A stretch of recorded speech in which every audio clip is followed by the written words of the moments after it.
A very good afternoon to everyone. I'm Eileen, and together with me I have Joy, Jefferson, Haozhi, and Marcus, and we will be presenting to you our project, The Science Behind Infodemic Management. This is the outline of our presentation, where we will be covering some of the background information and data preparations, followed by the implementation of relational and non-relational database. Last but not least, we will be providing some recommendations and final conclusions. With a greater ease of access to information via technology, it has led to an overabundance of information on COVID-19 for analysis. And for this project, we have been provided with 3 datasets. The first dataset being our World in Data. It provides daily information on the confirmed cases, deaths, testing updates, and also the infographics of the countries. For the dataset 2, we have the country response measures to COVID-19 and also the implementation period. And the third dataset that we have is the Community Mobility Report, which measures the mobility of citizens on a countrywide level and on region level within each country. So next, I'll be sharing on the approach that our group has adopted for this project. Firstly, we have decided on the problem statement of improving COVID-19 infodemic management of enormous volumes of data. Our objective is to design a database which could actually capture all relevant information pertaining to COVID-19. And moving on to the implementation stage, we will be looking at the 3NF entity relationship model for relational database, whereas for non-relational database, we'll be using MongoDB as the platform. Finally, on evaluation, we will then be analyzing and comparing the structures of 2 databases and proposing the most appropriate one for COVID-19 data management. Next, before we actually proceed on to implementation, our group feels that it is important to identify the range of data that will be required. As such, we have decided to make some changes, mainly to drop the columns to prevent excessive data in the dataset, so as to reduce the data processing time. So here are some of the changes. The first dataset will actually be removing entries where ISO code is empty or equivalent to ORID WRL, because these are overall statistics which actually have no useful information for subsequent analysis. We will also be actually removing the column ISO code because this has the same information as location, which are unique, and including both columns will be redundant. Next, we also be removing some of the columns such as the daily statistical records moved in thousands, in millions, and also the demographics information, because they hold no relevant or useful information for our subsequent analysis. Last but not least, we'll also be adding the row Reunion Country and Africa Continent because to standardize the information across the tables, because this is present in the Global Mobility Report but not in this table. For the second dataset, we will be replacing renaming 4 of the countries' name to ensure consistencies across all the tables in our database. As for dataset 3, we will be replacing the empty values with null as part of our data cleaning process, and we will also be removing entries where sub-region 1 or metro area is filled. This is to ensure that we only keep entries which are representative of the entire country and not just of a particular state. Also, we will be removing the country region code column because it has the same information as country region, and including both will be redundant. Last but not least, this is the list that we will be removing because it holds no useful information for our subsequent analysis. Moving on, our team realized the possibility of having different interpretations for some of the queries required. Hence, some assumptions are made to better address any potential ambiguity and to ensure consistency across the relational and non-relational queries. I'll be touching on the questions where key assumptions were made. For question 5, we decided that we should exclude all data with location as world because we realized that world refers to the sum of new cases of all the countries, and hence that will be considered as double counting. For question 6, we also excluded international on top of world as it does not belong in any of the continents and hence does not fit in with the rest of the data. For question 7, we identified 3 non-EU countries from the table and hence we'll be excluding them from our query. For question 8, we took any period of days that has the highest country count of masks mandatory implemented in comparison with all the other time periods. For question 11, we first took the 50 days to mean 50 total cases throughout the period and not just 50 cases in a day. Second, we took the 7-day window to strictly mean only the 7 days following the 14 days with no cases. Third, the second view of 50 days is taken as the sum of the new cases across all 7 days. As for question 12, we only included countries in our final schema and removed the sub-regions from each country, so we'll only be taking into account changes from baseline in each country as a whole and not take into account each of the sub-regions. We considered the changes in percent in absolute terms such that the magnitude of the change is independent of the polarity. Lastly, for question 13, we assume that users of our query should be able to call on any country to display the information required and not just Indonesia. We then took the 3 place categories to represent just the 3 listed in the brackets. I'll now move on to introduce our relational database implementation. One important element of a relational data model is data normalization. Normalizing data is a tool to validate and improve a logical design so it satisfies certain constraints that avoid unnecessary duplication of data.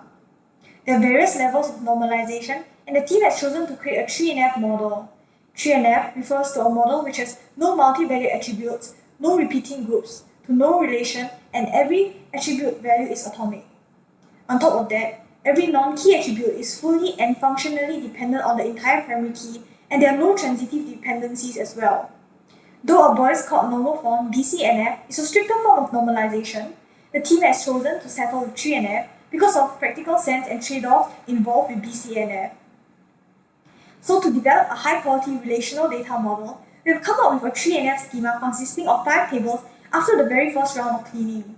We can see that all non-key fields are only dependent on the primary key or composite primary keys within their table, and non-keys with transitive dependencies go into a new table as seen from tables 2 and 3. Subsequently, we decided to combine tables where possible to reduce clutter and to make our schema more concise. We removed country region code and ISO code as they mean the same as the countries themselves, then did a join between tables 2 and 4, and so we're left with 4 tables in total. This entity relationship diagram documents how our final schema looks like.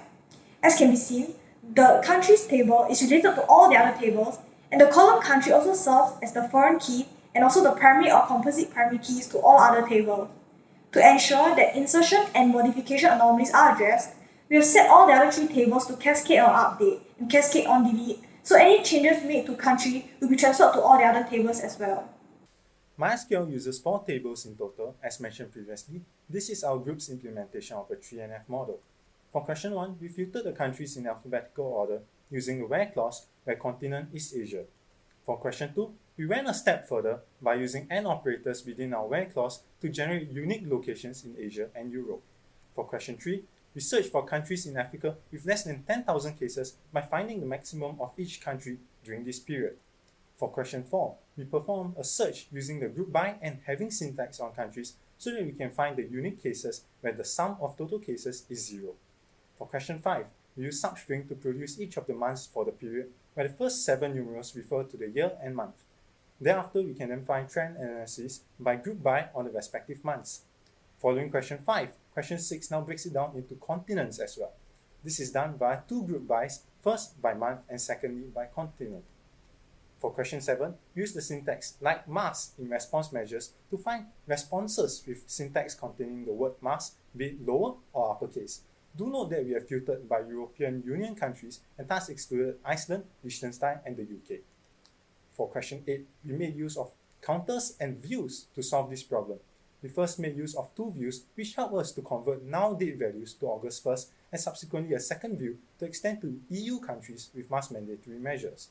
A third view was created to replicate all dates between 12 March to 1st October, which more than sufficiently captures the entire date range of our dataset. This enables us to emulate a for loop to check for each date within the dataset.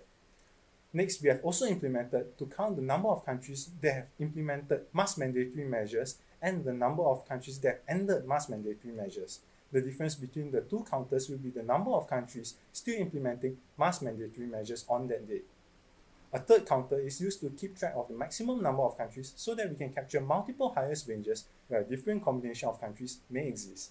Taking the date ranges from question 8, we then found the respective data in Europe and North America and displayed the data on a day-by-day basis between the date ranges. A single table is displayed with the use of union. Question 10 makes use of counters similarly to question 8. To do this, we first have to filter out dates after the first instances in which total cases were greater than or equal to 50. Thereafter, a counter is assigned to count the number of consecutive days with 0 new cases, which we can then filter out only those with a count of 14 consecutive days or more. Extending question 10, we can then find the dates immediately after a allow period using the join function. It should be noted that a join function is expensive and we only used it here as the data from question 10 is small. Using another counter, we can keep track of whether there were a total of more than 50 new cases in the next 7 days. Comparing it to a rolling addition, there are significantly fewer days to add despite having used a join syntax. Question 12 is measured using absolute percentage change in each of the 6 locations, which we have done so using the apps function. We have joined up the individual queries so that users can view all changes side by side. Last but not least, question 13 first joins the GM% table with the COVID data table via the countries table. This allows us to find D days via comparing with each table directly. We have placed it into a procedure so that we can use it for other countries other than Indonesia.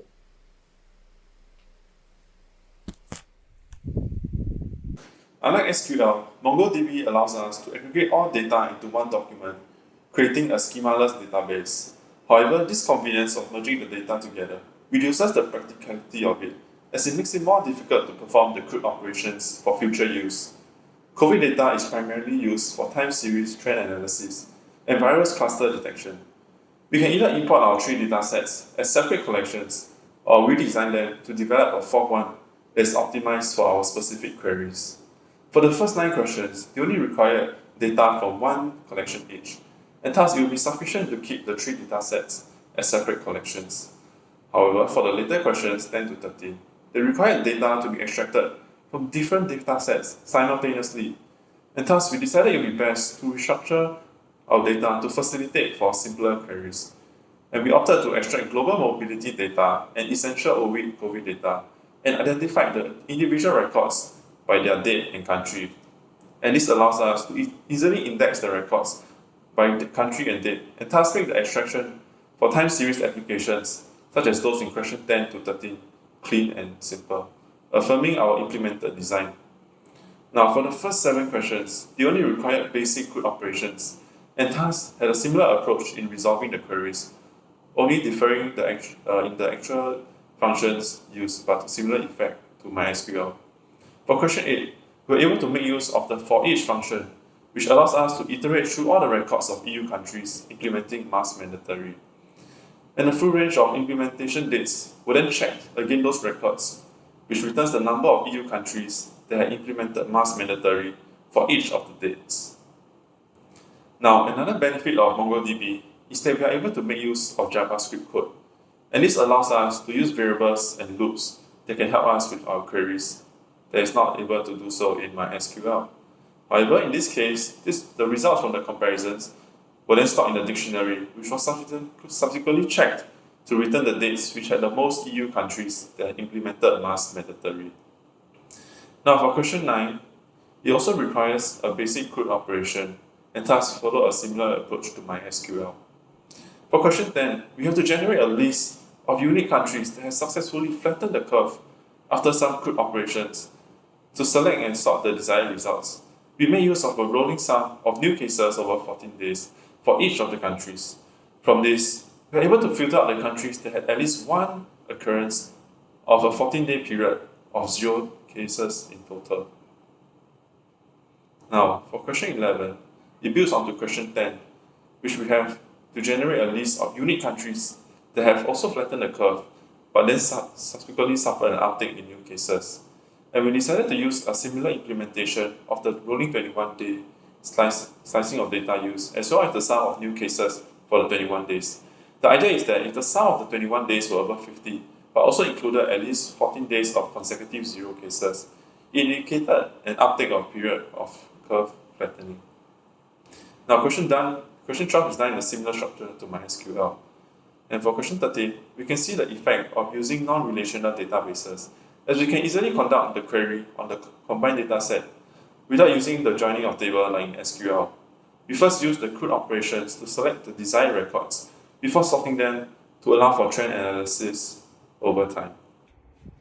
In determining whether a relational or a non-relational database will be more suitable for our clients, we have to go back and look at the differences in terms of our database structure.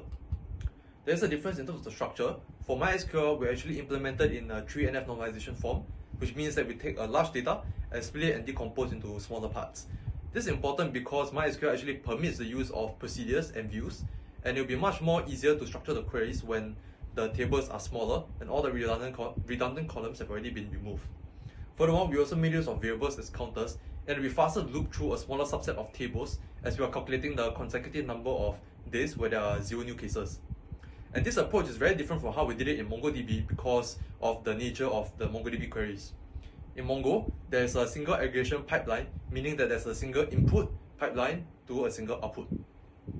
And we actually came up with a strategy to tackle this, and we combined two datasets, which are the mobility data as well as the COVID data, into a single collection. This removes the need for computationally expensive join operations, which are generally known to be quadratic in terms of time complexity. Furthermore, in MongoDB, we're also able to process the results inside the pipeline and then give it as the output as well. In terms of a direct comparison between MySQL and MongoDB, there's a very stark difference in performance that we observe. In terms of query speed, MongoDB is much faster due to how we actually structured the database, as well as the data structure. In terms of scalability, MongoDB is also the winner because of its inbuilt clustering as well as replication capabilities. In the context of the World Health Organization, we believe that in the future, as more years go by, there will be a lot more available COVID datasets that World Health Organization has to manage. And from what we know, we also believe that the organization also actually manages a ton of other different datasets. And MongoDB actually does all this and helps it to scale and allowing them to hit that capability of industrial scale data. Lastly, MySQL is also better for frequently updating multiple rows. But in this case, as our client is not really managing a data warehouse, but focusing more on the key data insights, we believe that MongoDB is better for real-time analytics. In terms of recommendations, there are 3 main points. Firstly, of its schemaless nature. By inspecting the data closely, we see that there's a lot of missing and null values inside MySQL, which takes up a slight amount of space. As compared to MongoDB, all of these values can be ignored, which helps to save our client a bit of computational memory space. Furthermore, as explained earlier, there's also no need to make use of computationally expensive join queries. There's also inbuilt data visualization tools called MongoChart, which are drag and drop tools like Tableau and Power BI that's already built inside MongoDB. And also in our research, we found out that the World Health Organization actually builds their website on the React stack. There exists a lot of libraries that help to integrate React and MongoDB, like Mongoose and Mongot, and this helps to smooth the process of picking up the MongoDB database implementation. Lastly, there's also inbuilt MapReduce capabilities, which helps to facilitate complex data queries when our client gets to a point where it hits a big data scale. And this actually helps to alleviate some of the pains when we're trying to query from big data in the future. And this also can be done in the sharded and replicated clusters. As a general rule of thumb for evaluation, we made use of 3 main points, which are the query time, efficiency, and the value of the outputs. For query time, it is quite favorable because across all the devices, all our queries will run in generally 1 second. In terms of efficiency, our most complex query only consisted of 1 single aggregation pipeline, which is much better than multiple steps in MySQL implementation. But we believe that the most important winning factor for MongoDB is because that we can actually calculate the results inside the pipeline and then give it as the output as well. For example, in question 10, not only did we come up with a list of distinct countries, we actually outputted the rolling sum of the consecutive days for both the 14-day period and the 7-day period thereafter to signal for the second wave. And this is an example of how we made use of MongoChart to come up with a time series analysis. In summary, we believe that both relational and non-relational databases have their own pros and cons. But in this context, where we're helping our client to solve the issue of infodemic, where they have to make use of multiple different data sources and combine together to generate an insight, we believe that the nature of a non-relational database, and specifically MongoDB, will be much better for the application. To wrap up, we firmly believe that non-relational database is a much better application for this task. This is the end of our presentation. Thank you so much for your attention.